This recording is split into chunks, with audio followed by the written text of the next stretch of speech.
Hey Garni, this video is a bit of an experiment this time. I've made over 1,000 videos and I never know what to do or how to get it right. I'm just winging it all the time. So this one I'm going off what a couple of my, well actually 3 of my patrons so far have told me is they want unedited. That means where I make a mistake just like that, I don't edit it out. I don't see what the joy in that would be for you guys, so I'm trying it out and it is an experiment. So you're being experimented on. But hey, let's face it, as a nation, we've been experimented on for a long time, haven't we?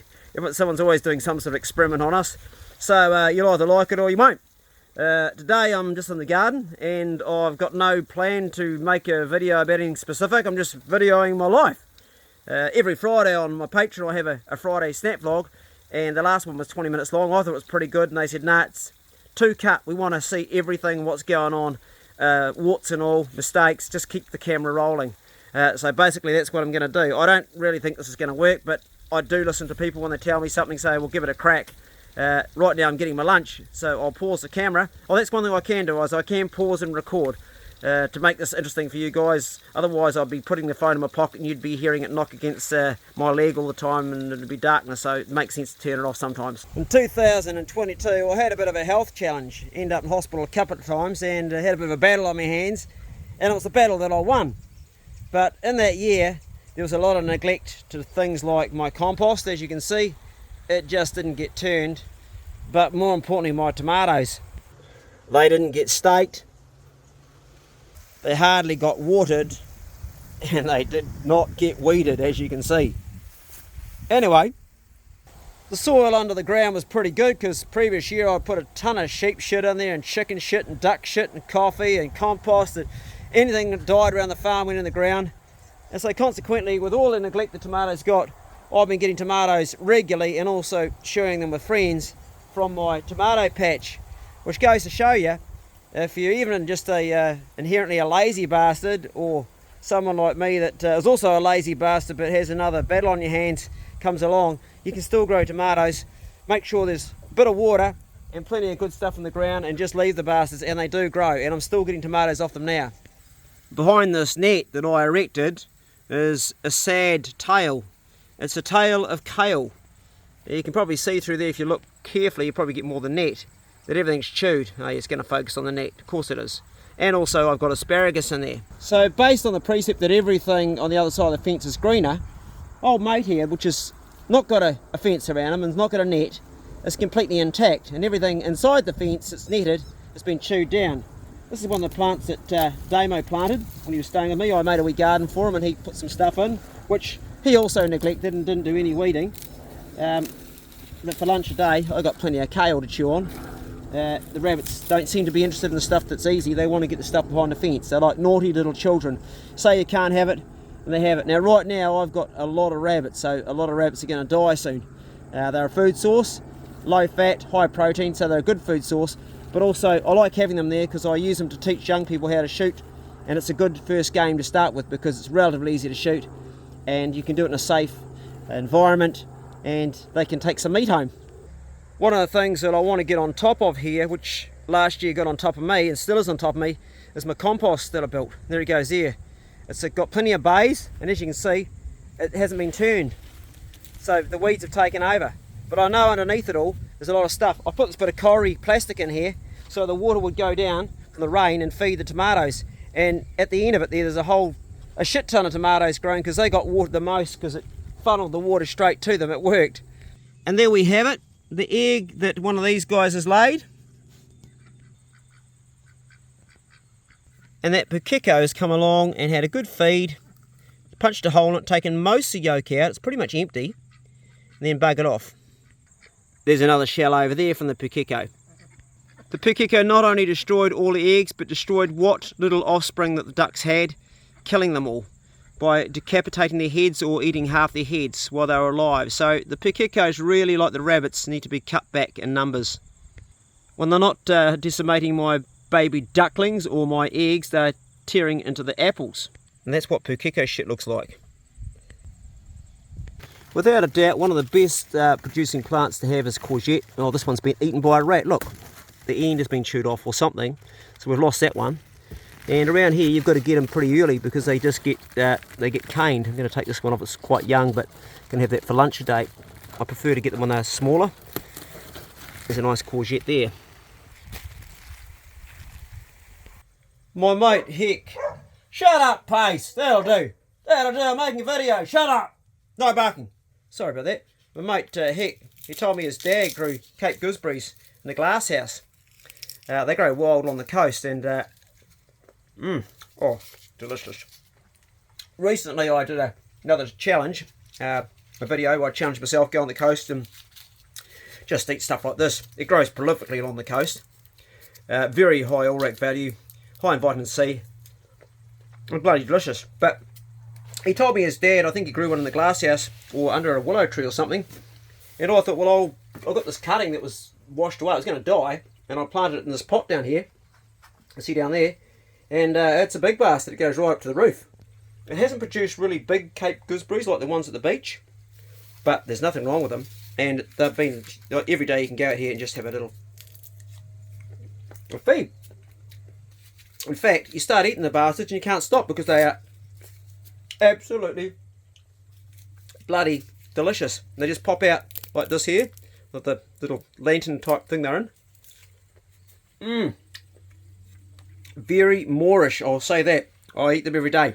I haven't done that well with my capsicums. They're not that big.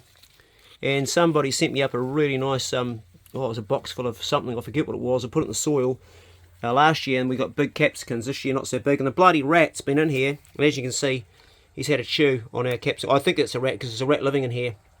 But look at this black one here. Look at that. I'll get in that. It's a beauty. I might take that for lunch day. It's a black one. The size of it. Of course, they get a lot bigger, but I don't grow very big ones. But that's big enough for me. And I have that today for lunch. They belong to the nightshade family. When you've got a bald head like me, you need a sun hat. But my sun hat's become a vegetable bag. A few years ago, I was up in Matukituki Valley. Got a mate up there, Jason. Grows his own bok choy. And he gave me some plants. And I was still growing the seeds off them there. They are there. Thanks, Jason. Jason's got a bloody good glasshouse and a garden, but this stuff here, good chewing,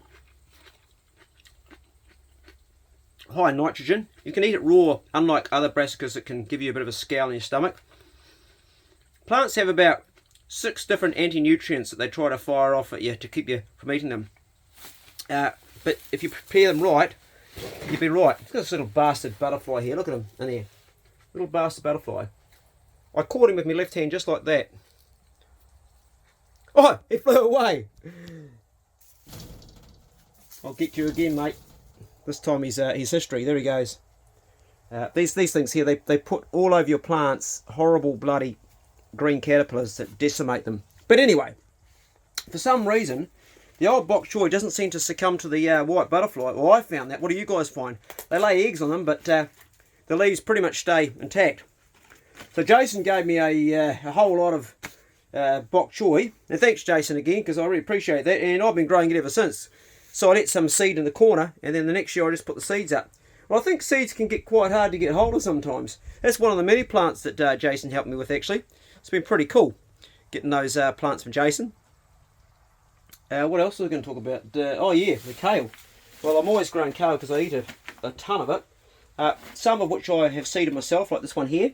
That's all seeded, and some of which I bought, like this one here. If stuff's on special, I buy it, but most of the time you can just seed it yourself. Pretty easy, really, eh? And I got some wee chilies growing down here too. The green chilies they're not very hot. These ones, I like the hot ones. Here's quite a big green chili here. Look at this guy. Look at the size of that. He's a beauty, eh? We'll take you off there, mate. That's a cracker. That's a big green chili. Yeah, but they're not that hot. And I do like the hot ones. My mate Troy Dander at Rada Farm, he grows bloody awesome chilies. Now I can just eat that like that. As I was saying, plants have like, oh, actually that is getting hot. Alright, we're going to stop there. The further down you go, the hotter it gets. Okay, we're a bit hot now. Cool. Shit. That's good to know. Didn't know it was going to be hot, that. Not real hot. It's probably only like 10 scobles or something. But plants have this way of protecting themselves. As the example would be a tomato. A tomato, lovely looking organic tomato there. A tomato has something that's very valuable, particularly to us men, and that's our lycopene. And there's clinical studies done that lycopene can actually stop you getting prostate cancer. Fuck, I wish I'd known about that years ago. But anyway, even if you're eating tomato sauce, you're getting the lycopene out of it.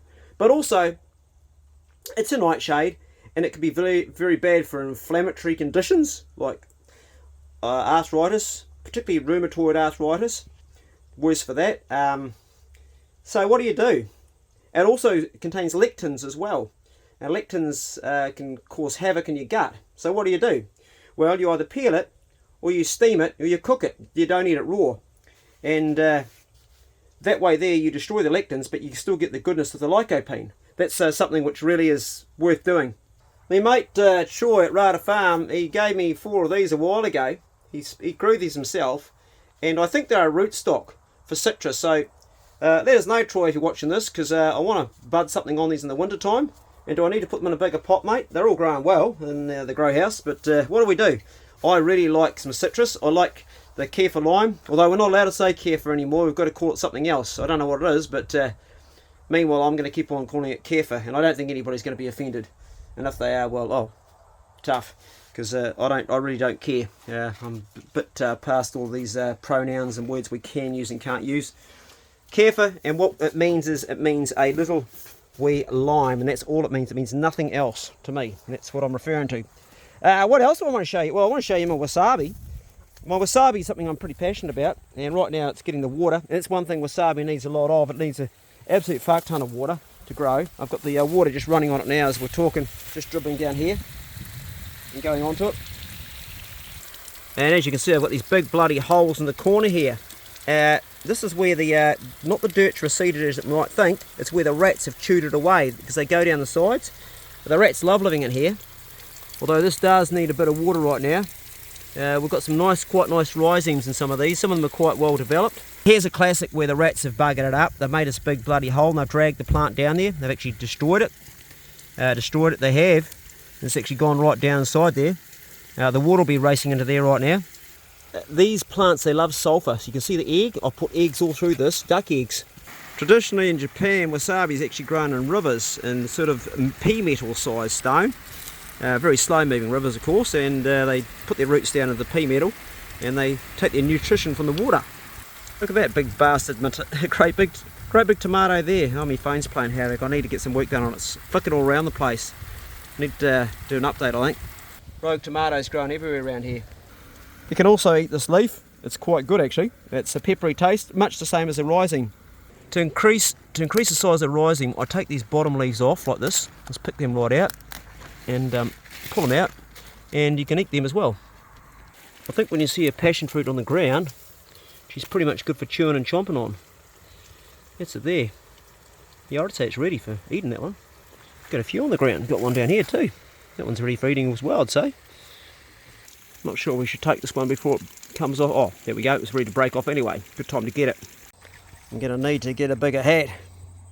Just behind this courgette is a wasabi, and I want to show you what a rhizome looks like. I can get down there, poke in there. It's right there. You'll see this root. There we go. Just that piece there. Now these come from Stu Driver down the Catlins, and these are 3 years old, these wasabi. I've been chomping on these for a while. But you might remember, if you follow the channel, quite a while ago, I made a specific box, and I paid for from Pure Wasabi. By the time they were landed, they worked about 20 bucks each plant. So it's 400 bucks for all those plants that I bought. 20 plants, and I made a special box for them. Let's go and see how they're doing now, nearly 2 years later. Now that there is a rhizome. That's a good size rhizome. You're going to get a lot of chewing out of that. I'm forever coming out here and culling out these leaves on the bottom. You see these leaves that are going brown, and what that does is it increases the size of the rhizome. Look at that rhizome down there, that's a beauty. By taking this away like that, it means it's going to get bigger. Anything on the bottom that looks like it's a bit sick, just cull it out of there. Doesn't hurt the plant. All the yellow ones like that, pull that bastard out of there. He doesn't belong in there. Dead leaves can come out. They can just come straight off the plant, and take them out away from the plant because they can carry disease. This is completely disease free, these plants. What we're seeing is just die off because it's been so dry. Although we have been watering. Going to take these out of here. What we have here is another really big rhizome. Going to take that from the bottom of it. Look at the size of that. It starts right down there and goes right down to there. I made this enclosure specifically for these plants, and they've been successful, and I've eaten a lot of them so far, and they keep on producing. Eventually, when the plants are all done, I'll put more nutrition in the soil or revitalise it, and I'll grow something else, not just wasabi, because it's a lot of space for just one plant. I end up giving a lot away to mates, and we're trying to grow stuff to sustain ourselves here, so ideally it's got to be more sustainable, so I'll do half wasabi and something else, but I will keep the strain from pure wasabi in Christchurch. And if you want to get wasabi, give him a call, because Fenton's good. He knows about wasabi, and he'll stick it in the mail and send it to you. G'day mate, you're a bit better off now, eh? I killed his mate the other day because they were bunting heads too much. This water needs a clean out, and I'll fill up. Are you getting water there, or is it too low for you? You want a sheep nut, do you? I give them sheep nuts so I can control them, so I can get them up close for killing or for shearing or drenching. This guy's got a few maggots, and I put some Dettol on his head where he's been bunting, and I've cleaned them up now. I'm going to kill this lamb over here. It's a hogget now. I'm going to butcher that soon to provide meat for everyone on the property. So I'll do her, and I'll show you how I do that. I don't know how much I can get away with on YouTube, but it's a process that some of you might be interested in. Was that good, eh, mate? Yeah? And I reckon you've got a bit of a blown bum, although you're not twitching your tail, but yeah, just got to keep an eye on it. I've got these pomegranates going. Ah, there's a bastard wasp hive. Get you out of there, mate. Yeah, right now. I don't think he's alive in there. Pomegranates, delicious. These aren't weeds. These are plants that Margaret has grown under the apple trees, because they have a symbiotic relationship with the apple tree. And what it does is, well, it keeps the soil good, but also she uses something from these. I'm not sure if this is horseradish or what it is. More pomegranate here, and here as well. And she's also got those plants here. They don't do that well on this clay soil. Not so good. This guy's looking a bit bloody, a bit yellow, as is this one over here too. Chew out of the ground. Yes, pomegranate's delicious, very anti-carcinogenic. We pruned the apples in winter, but we didn't put anything on them to stop codler moth or black spot. I'll get this big one before the dogs take it, because they do pick them. I'm not too anal about things being organic, to tell you the truth, because I've grown organic stuff and it comes out terrible, and I've grown stuff with spray and insecticide and all the fertiliser, and it comes out beautiful. So, but yeah, that's my own feelings on that. So what's going on here?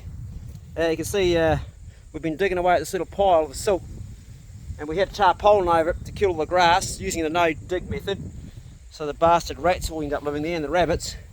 And we've dug a wee place out in here, and we're getting the soil and we're putting it into here on top of all the dead silage. That's what we're so far, and the duck shit and the coffee and the sheep shit and the home kill, the leftover, and everything's going to go in there like a big giant compost. And I'm going to put the worms out of my worm farm into there and let them work the soil, and then I'll start planting. I've learnt the hard way that the work is in getting the soil right, not just making a garden. First step is growing a garden. Now interestingly, this garden, which is supposed to be netted to keep the rabbits and everything out, is a wild garden, and unlike the fence one, again the kale was actually doing pretty good, although you can see that these butterflies, their worms are starting to strip it a little bit. Look at these bastards, they're just everywhere, all around the garden. And I guess this is what I think winter gardening is going to be really good. The little fuddy at the end there, that's where Damo lived for the last year. I've made that space available free to my brother, who's come to stay here. He's going through a transition in his life, and he's doing good. He reports to me the other day that his anxiety's gone from an 8 down to a 2, the country living. And during the week I get him to water the plants and garden. He's got a lot of stuff to learn because he's been living in the city his whole life, and he just doesn't know the basic things that you learn when you grow up in the country. I got him to help me with butchering a lamb the other day. Not a lamb, sorry, the ram. And he wasn't very impressed by the whole thing. I want to show you guys where the studio's at. It's something I've been doing little pictures of, but it's actually coming on pretty good. This has been a bit of a pipe dream really, which is coming true. I want to thank Clint over at Construct and everyone's worked, because this here is something which he made it very affordable. He basically sold the building part at cost, and Arb's doing all extra work. So right now it's at that stage there, I'll take you inside where we look how it's looking. It's looking pretty good actually. These are temporary stairs. There's going to be a little balcony out here soon. The guy's going to come in, he's going to put some actual screws in the ground there where they screw down to make like piles, and Arb puts the piles on the screws. It's a technique that's really good, because getting a bloody concrete truck out or getting concrete mixer for 4 piles is a waste of time. There's the view. There's only going to be 2 doors because it's a studio, and I'll show you what's going to happen. In here, she's pretty big, eh? It's 30 square metres. This corner over here is going to be the recording studio where we make the music, and there will be another big window here. There's only going to be 2 windows because of the studio. Sliding one, you can slide right across and look out there, and there'll be a little deck that the musicians and the content creators can come and hang out with me and have a coffee. So what we're going to do is in this corner over here, we're going to have a sound booth, which I've already got in the old studio. Going to smack that in there. There's going to be a wall going right through the wall here. You can see this this here, and that'll be one part of it. And then this next room will be where we do podcasts. So I better get my mates come down here. Josh might better come for a drive and come and stay with us, or Crispy, or Joe from Ruhini Hunter, or I don't know, Clark Boys, or somebody that's in the same sort of game as me, making content about outdoor life. And we'll just have a sit down, park up with a coffee, and we'll get one of those famous coffees from Chloe. We'll sit down and we'll chew the fat, and we'll solve all the world's problems in here, and it'll be a little room for podcasts. I think it'll be awesome. And there'll be a little balcony out here, which we'll get put in, and that'll be where we can sit out where the sun goes the east to the west, so you've got sun all day, and you've just got trees here. The only trouble we do have is we've got a fucking big subdivision going next door. Well, not big, it's 5 new houses, but machinery going all day long, so it means we've got to do all our work at night when there's no noise. And you've also got the highway down there, although that is relatively soundproof in there. I've got to get myself a wee trailer in here or something, because as you're building something, as you know, you always end up with that. A big pile of builders' stuff left over.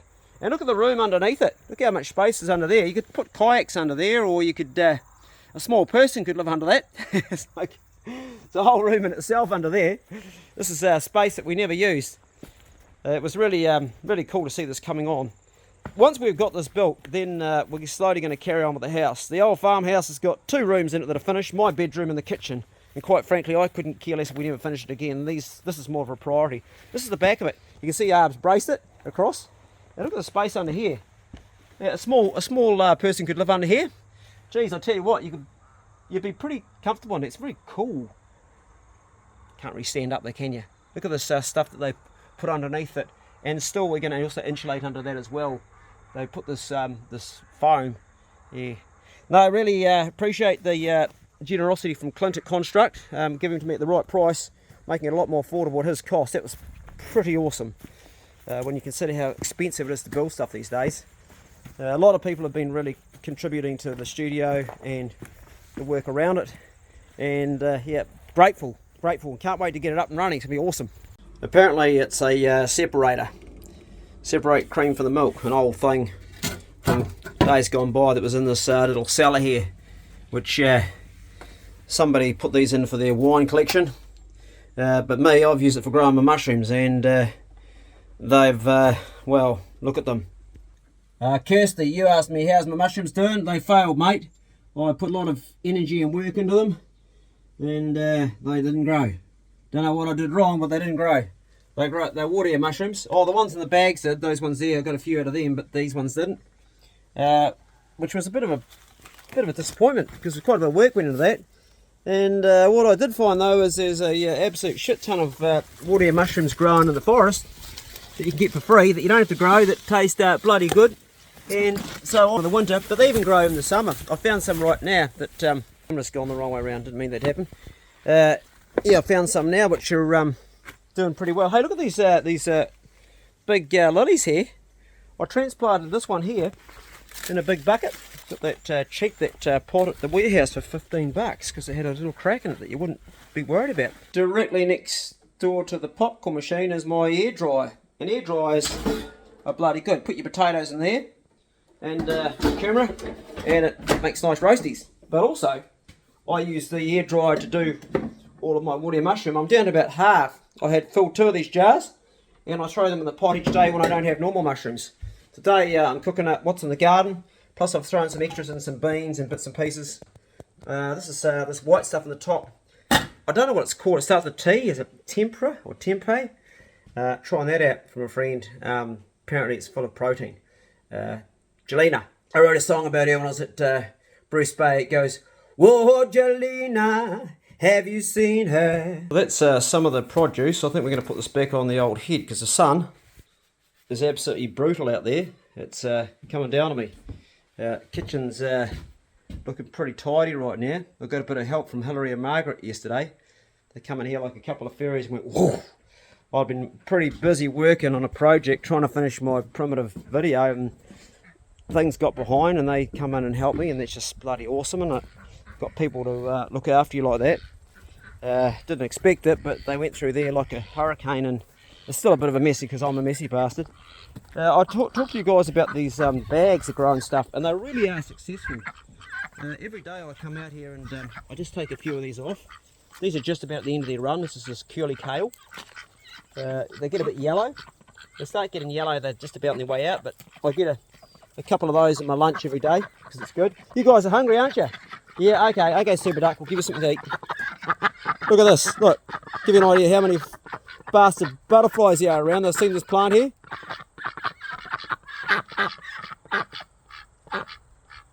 I'm just working out how I can get one. It's going to be in my mouth, isn't it?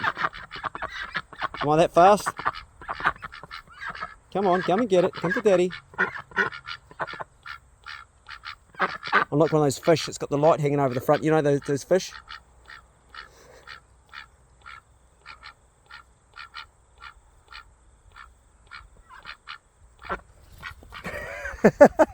Fucking dreaming. Oh, I'm dreaming. They're everywhere. Oh, yeah, okay, I haven't forgotten about you. Yeah, bit of tucker. Yeah, okay, we got some in here. Down the bottom here. They eat like going out of fashion. Butterflies are hanging around me still. There you go, mate. Tearing it. Put it on the ground for you. Come on, tearing it. There you go. There you go. There you go. Tearing it. Anyway, the bags have been really successful, but of course, as soon as we take the net off, this happens. The butterflies get in there with those big green caterpillars that they create, and they eat them. And you could just get on top of it. There's a few things you can spray, but obviously the time of the year, in winter they grow a lot better. Still, I've had plenty of chewed off these. There's just butterflies everywhere, and they get inside the net too. Look, there's in the net there. Always check. Oh shit, we've got a problem here. Okay. Now what got you, mate? What got you? You've had your eye picked out. Oh geez, the other chickens maybe. That's not good. Didn't expect that to be here this morning. No, well, when you got livestock, you got dead stock. That was actually one of my good chickens. Now it could be a rat. Fuck, it's only. I was in here yesterday, so it's only happened. It could be a rat, but it could also be the other chickens because they're little bloody dinosaurs, and they will do this to each other. It's not a pukeko because it's pukeko proof in here. Old mate, I'd say he was sick, and that happened. So it'll go back to the soil. Or I'll probably dog tucker it actually. They'll eat chicken, the dogs. But come in here to check the water, and the water's actually quite... No, there's still water in here. A bit disappointed to lose a chicken, but that's how it goes. Do you see what happened, mate? See what went on here? Not good. Oh, I've got a few sitters on eggs in here. Right, we're due for another clean. You know, all that in the hat. What have we got in here? Oh yeah, a couple of nice looking eggs there. And can I get any of that you pecking me? Yeah, I won't disturb you. You carry on doing your work. Drop that egg. That's a good girl. Yep, you spit it out. That's the one. I met a pretty little hen. I kissed her once, and I kissed her again. I said, won't you be my wife? She replied, I'll be yours and I'll be true, and I'll lay tons of eggs for you. I'll be yours for the rest of your life. Well, her egg laying days are well over, aren't they? Just had a massive big walk with these guys this morning. Somebody said to me a while ago, it's cruel they're on the dog boxes. No, they actually love it in there. My dogs get more walks than probably any other pig dogs in the whole country. Morning, midday, afternoon, nothing during the day. Pace actually sleeps in the house at night.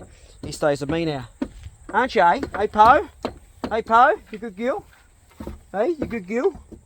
You good girl. In fact, the last walk they were so tired they hardly women kept up with me around the farm. I do the exercise as much for me as for them.